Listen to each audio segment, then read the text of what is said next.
All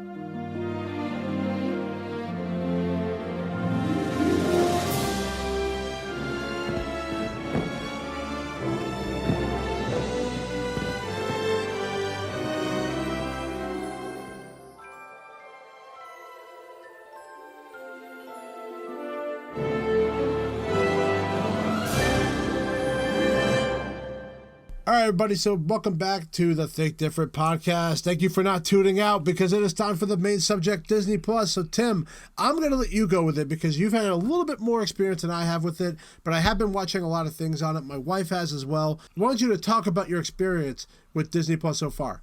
Yeah, definitely. So I signed up on November 12th, and whenever I was like looking at all the content, the workflow of the site, it's just so clean. It looks, funny enough, it actually looks like Apple TV in dark mode, like the actual Apple TV like dashboard. If you have an Apple TV, I think that was hilarious. But it looks great because it's just so nicely laid out. Find everything very easily. Funny enough, I found out from Will that Verizon actually gave it for free for 1 year. But I already signed up and was going to pay the $4.99 for it, and then I had to cancel it. Then call Verizon, sign up for free, and then now I have the free account for 1 year.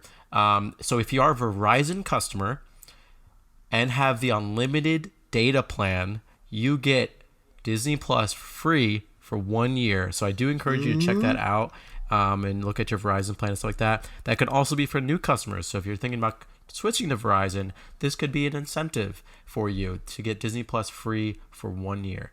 Anyway, so then I jumped into the program, and where did I go first? Of course, I went to Pixar. And Pixar has just about every Pixar movie in there, and it has every Pixar short that they've made. I've seen all of them. They even have these shorts called Spark Shorts, which essentially are shorts that never made to the feature films, but they're stories told by the Pixar writers and animators, and they're kind of like little side projects, and they are awesome. The newest one that came out was called Float, and basically it was about a relationship with a father and their child, and how their child was actually different than the other children, and he kind of hid his child from the public because he was so embarrassed of how different he was, and he wasn't just a normal kid. And then it comes this whole revelation at the end that, it's okay that he's different, and I want to just enjoy my life with you. It was beautiful. They have another one called Pearl, Kit Bull. So those are awesome. I do encourage you to check those out. And Luxo Jr., Red's Dream, I could go on and on. But the new Pixar short that came out along with Float was Forky Asked the Question. That is one of my favorites. And it was so awesome because it's literally Forky from Toy Story 4. And he just is playing along with his character of how he's just trying to learn what life is all about.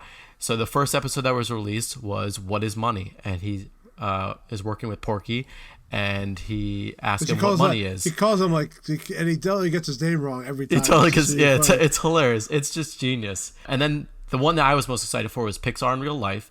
And the first episode that they released was about Inside Out. And it's pretty cool. They basically use New York City as a playground, and they incorporate Pixar elements into the real life, and they get people's real life reactions like that. It's super cool. I'm excited for the WALL-E one. I'm excited for if they do a Toy Story one, they might. I'm not sure. I watched The Mandalorian, and Will and I are going to talk about that separately because that's one that we both very much enjoyed. Mm-hmm. Me and my girlfriend this weekend are going to watch Noelle, which is the new Anna Kendrick Christmas movie. And we were going to watch Lady and the Tramp, which is Disney's live action of Lady and the Tramp, obviously. But everything's on here. I mean, it's such a cool platform. Every Marvel movie, every Star Wars, National Geographic films, all the Simpsons are on here. Just whatever you want, it's on here that has Disney's name on it. I will say, and it's the first thing I texted Will when I watched it, was it's an episodic platform. Yep. I thought this was going to be a differentiator from Apple TV Plus, and it's not. So unfortunately for all these TV shows, these original TV shows, they only release the first episode, and they haven't announced yet. They have announced Mandalorian will be released every Friday, new episode, but they haven't really announced for any of the other TV shows when those will be announced, whether that's going to be weekly or they're just going to dump them on later. But I was a little disappointed in that because I was full set to watch The Mandalorian the whole season the night it came out, but now I have to wait. So that's the only disappointing part of the platform, is that it's episodic. Again, that's just a personal preference. Other people might like it, like Will. But again, it's such an easy to use platform. They had a lot of login and sign up issues on the day of the launch, probably because 10 million people subscribed on the day of launch.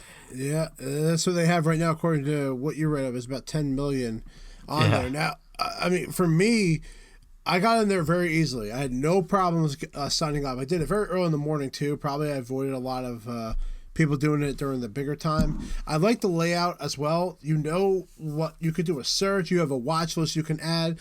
You can have the originals. You could have movies, series. They separate everything very well as far as trying to search for what you're looking for. And then as you scroll through it, you're going to see things on there that maybe you didn't know were on there. Like, Remember the Titans is on there. Saving Mr. Banks is on there. The Sandlot is on there. You know, a lot of old school 90s Disney movies that I grew up on that weren't cartoons, that were just regular films, were amazing. I enjoyed the Pixar short. They had Boy Meets World on there.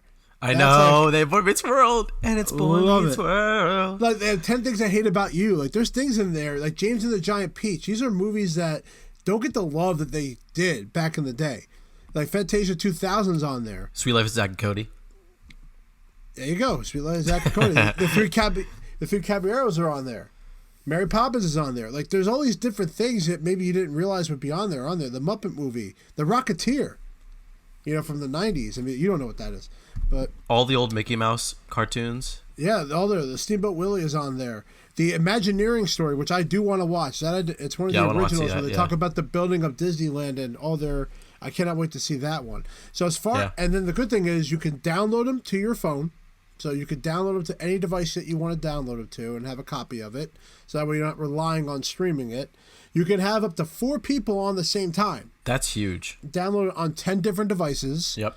You can have different profiles. So if me and my wife are sharing Disney Plus, she could have her profile of her watch list. I could have mine on my watch list. And that way we're not interfering with each other. I heard The Lady and the Tramp is really good. I can't wait to see it. Yeah, that one I definitely want to see. So this is an impressive platform already, just starting off. And I was thinking this week, I'm like, Netflix is in a lot of trouble. Because I was just going to say. That once all these platforms don't share their content out anymore, Netflix is going to have nothing but their own stuff. Right. And are you going to be willing to pay $14.99 to have that? And that's the problem. That's $14.99 to stream up to 4 devices simultaneously. Right. Where you're paying $6.99 to do that with Disney Plus. I wonder how the deal went with Verizon, why Verizon customers... I think they're just trying to get more people as a Verizon customer to do this. So it's a great way to convince them. I just found Turner and Hooch. Oh, yeah. That's on there, yeah. Ah, so good. Rookie of the Year. Miracle. It's good stuff. Yeah, all the classic stuff. The game plan. Remember the Titans? Rock. Yeah. I do want to throw out the bundle that they're also offering currently. You can get Hulu, ESPN Plus, and Disney Plus for $12.99 a month. It's a great deal. So I do encourage you to check that out. Who Framed Roger Rabbit's on here? What a classic movie. God. Christmas Carol. Mickey's Christmas Carol's on here. I heard that the world, according to Jeff Goldblum's, like, some people will like it, some people won't like it. So it really depends on what you like. As far as The Mandalorian goes, opening was good, like the opening scene. Then it really slowed down with all the expedition that he was doing, and that really kind of slowed it down. And I'll be honest, I'm not like the biggest Star Wars guy. I don't know every single thing, but I was starting to get a little confused of what was going on a little bit. And then when he went to the planet and he got helped by that was Nick Nolte, by the way, who was playing that guy, the old farmer guy on the planet where he was going to, yeah. How can you not understand? That's hilarious. He's got that raspy voice. How can you not tell? And then I started getting back into it. So it took for me the opening shot was great. It's really slowed down when they were doing the expedition, and then it picked up with the droid helping him. That droid was so awesome. And then in the end, it's like a mini Yoda. So, yeah, like the Yoda species. Yeah, Yoda species. So And that's where we end off. Now, again, I do like the episodic, and honestly, they are smart to do that because now you are forced to pay for Disney Plus after a certain amount of time to finish the ending. Everybody should be trying Disney Plus, in my opinion. It's 100%. It's a great platform for this content, and I can't wait for more. And they already announced a whole bunch of Marvel content. Now, there is some things that are not available yet. If you search for certain things, you will see a time frame when it will be available, but not everything is available yet. Yeah, I know there's a couple Marvel movies. Couple Marvel TV shows are coming out. That's gonna be pretty cool. And I'm hoping there's gonna be more Star Wars stuff coming out. To be honest, watching The Mandalorian, and again, I'm just like Will. I'm also not a huge Star Wars like into the universe kind of guy. I kind of am a outside the world watcher, but I just appreciate the films and the characters and whatnot. But I can agree with the Star Wars universe that Rogue One was such a awesome noir kind of film, and The Mandalorian kind of reminded me of that. And that's what I'm excited for if they're going to create more TV shows, that it's going to be very similar to The Mandalorian and Rogue One, that it kind of just expands on the big world of Star Wars, but just gives these small little stories that are just so powerful and so freaking cool to watch. And the most recent Star Wars, as an example, is not on there because they're still publishing it other places. So for right now, you can't see. I mean, you can't see the latest version. But even like things like X-Men's on here, Spider-Man's on here from the '90s. Like, oh my god, like it's amazing. The Marvel animation is awesome. Yeah, but the new Spider-Mans are on here because it's freaking Sony. Yeah, well, that's Sony's property. You know, what are they gonna do? All the bugs and stuff, I really don't care about that. It was the first day of launch. I get it for free because I'm TLD. So, that is our episode for this week. Tim, what are you going to watch this week? What is something you're going to be watching? I'm watching Lady and the Tramp, Noelle, and I'm going to try and get the new Imagineering story, which is about the Disney parks. Yep. And I'm trying to watch all the originals that are out there because that's just new content. But I'm definitely going to watch Lady and the Tramp and Noelle. I am going to watch the same thing, the Imagineering, and I'm going to watch Aladdin, King of Thieves. Ooh. That is those are the direct to tape Aladdins that came out with. And that one, the second one was Return of Jafar, that didn't have Robin Williams, and the third one did. And that one is so funny. Robin Williams is better. Have you ever watched The King of Thieves? No. I've seen the Jafar one. That one you will find funnier than the original. I mean, Robin Williams was such a genius. That's what I'm saying. Robin Williams is a god, everybody. All right, everybody. Well, thank you for joining us. Make sure you check out the Think Different podcast. Check out our Facebook page. We post articles on there as often as we can.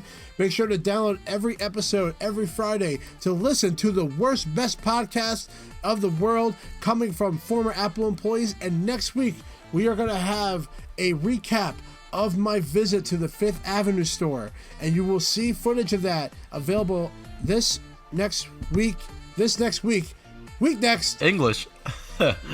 English. Ladies and gentlemen, thank you for joining us. Tim, go to bed. Have a good night. Peace out.